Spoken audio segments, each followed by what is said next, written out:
Et l'invité ce matin, c'est vous, Yanis Bourmeau, bonjour. Bonjour. Vous êtes le président donc, du comité des fêtes de Couex et vous êtes en pleine préparation de la 68e édition déjà de la mi-carême de Couex, un rendez-vous important, connu maintenant par l'ensemble des Vendéennes et des Vendéens. Alors bien sûr, ça fait quand même des années qu'on fait ça et on est vraiment dans le show de faire les chars, le préparatif de la mi-carême et tout, c'est important.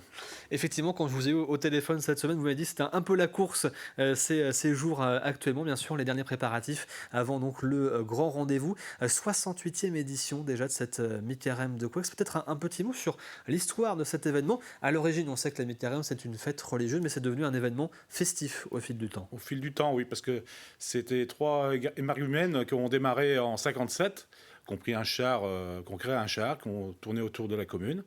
Et ça, c'était en 56, excusez-moi. Puis en 57, ils ont créé le comité des fêtes. Et depuis, tous les années, on a continué cette mi-carême.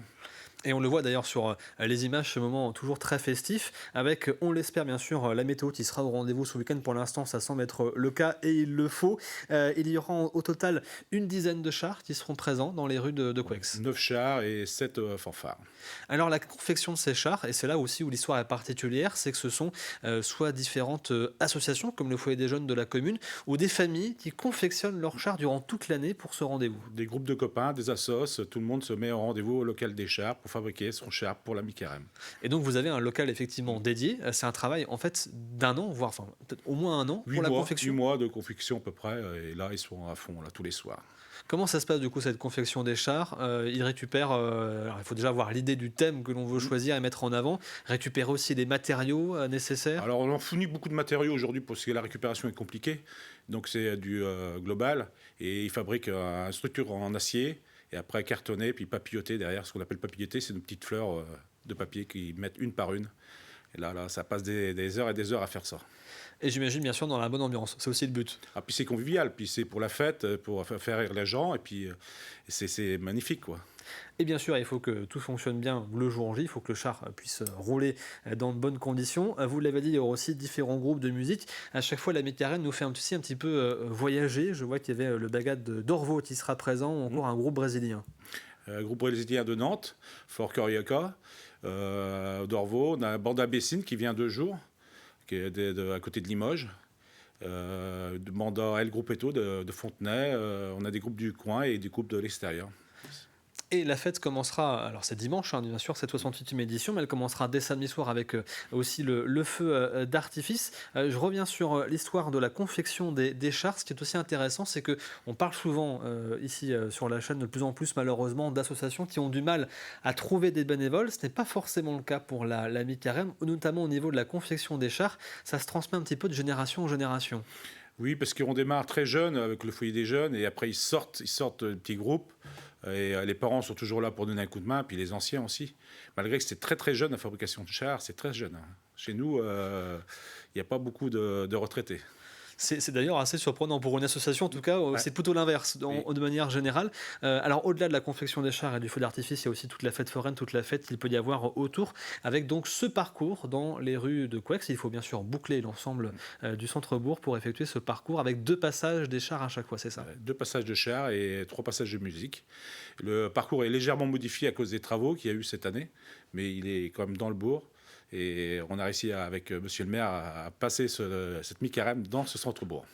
Vous avez aussi souvent quelques invités qui sont présents, quelques personnalités qui viennent également assister à la mi-carême. Oui, on a des personnalités, mais c'est surtout les années anniversaires parce que c'est très compliqué financièrement de revenir sur nos pattes quand on fait cela. Donc je pense qu'à la 70e, on aura dans 2 ans un invité. Alors ça, on verra, ça sera la surprise. 70 ans, ce sera effectivement un anniversaire à marquer. Vous parlez de l'aspect financier. C'est vrai qu'entre la confection des chars, c'est quand même malgré tout un coût, et toute l'organisation avec les différents groupes qui viennent, ça représente quoi en termes de budget pour vous? Ah, sur une journée, c'est 60 000 euros à peu près. Donc il faut les nourrir, il faut les transports, il y a la fabrication, il y a la publicité, il y a tout qui entre en jeu. Donc si on n'a pas nos entrées à 6 euros, on ne peut pas vivre. En termes de public, justement, vous parlez de l'entrée à 6 euros. Il faut venir à quelle heure dimanche pour être bien placé et assister donc à cette mi-carême de Alors, Couex? entre 13 h et 14 h pour être très bien placé. Mais à 15 h, on peut venir aussi jusqu'à 16 h, il n'y a pas de souci. On vous accueillera. C'est toute une journée donc d'animation, cette mi-carême de Couex. Ce n'est pas le seul événement qui est porté par le comité des fêtes de Couex d'ailleurs sur l'année. Vous avez aussi d'autres rendez-vous. Donc on fait un marché de Noël et un salon du mariage, que là on fait l'élection de nos Miss en même temps, et la cavalcade d'été pour les touristes, qui se passe très bien d'ailleurs. Vous parliez d'ailleurs des Miss, elles seront aussi présentes bien sûr dimanche à l'occasion de la mi-carême. Tout à fait. Ça fermeront le défilé avec un superbe char. Combien de bénévoles du coup seront mobilisés dimanche? Alors au-delà de la partie char, il y a aussi toute la partie bien sûr logistique, fermeture des routes. Alors partie char, c'est 300 personnes à peu près.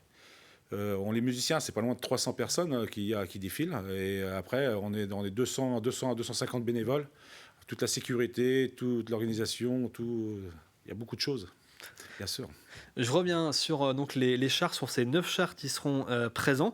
Différentes thématiques donc pour cette nouvelle année. Comment sont choisis justement les thèmes des chars? Est-ce que vous orientez chaque équipe ou est-ce que c'est finalement chacun qui se réunit, qui se dit voilà, nous ce qu'on a envie de faire c'est ce thème-là, est-ce que ça vous convient? Si oui, on y va. On fait une réunion début septembre et ils choisissent leur thème, leur char, et nous on valide derrière. Parmi les thèmes, donc on aura Vice Versa, on aura également, je crois, les Ombres Maléfiques, c'est le groupe Run and Bite qui s'occupe donc de ce char, ou encore également le Foyer en Folie. Là, c'est tout simplement les types donc, du Foyer des Jeunes qui est à la confection.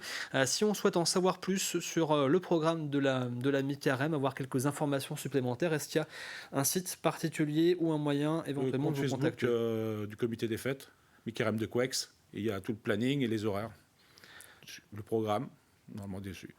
Mais écoutez, c'est parfait. Ouais. Merci beaucoup Yanis Bourmeau d'avoir été à nos côtés ce matin. On n'oublie pas aussi la fête foraine, bien sûr, la fête Foraine, qui toute la sera journée. très importante, excusez-moi. Et puis, c'est le samedi soir, on a un défilé de lampions avec 200 enfants qui est relancé et ça va être bien. Donc si je n'oublie rien, samedi soir le feu d'artifice, le défilé donc de Lampion et dimanche donc la mi-carême avec le défilé des chars, des groupes de musique dans les rues de Couex et également la fête foraine. Merci beaucoup Yanis Bourmeau d'avoir été notre invité ce matin et très bonne 68e édition donc de cette mi-carême de Couex. On aura bien sûr l'occasion de vous revoir sans doute pour parler des 70 ans. Voilà. Donc rendez-vous dans 2 ans pour la 70e édition et rendez-vous déjà samedi et dimanche du côté de Couex donc pour la 68e édition de cette mi-carême.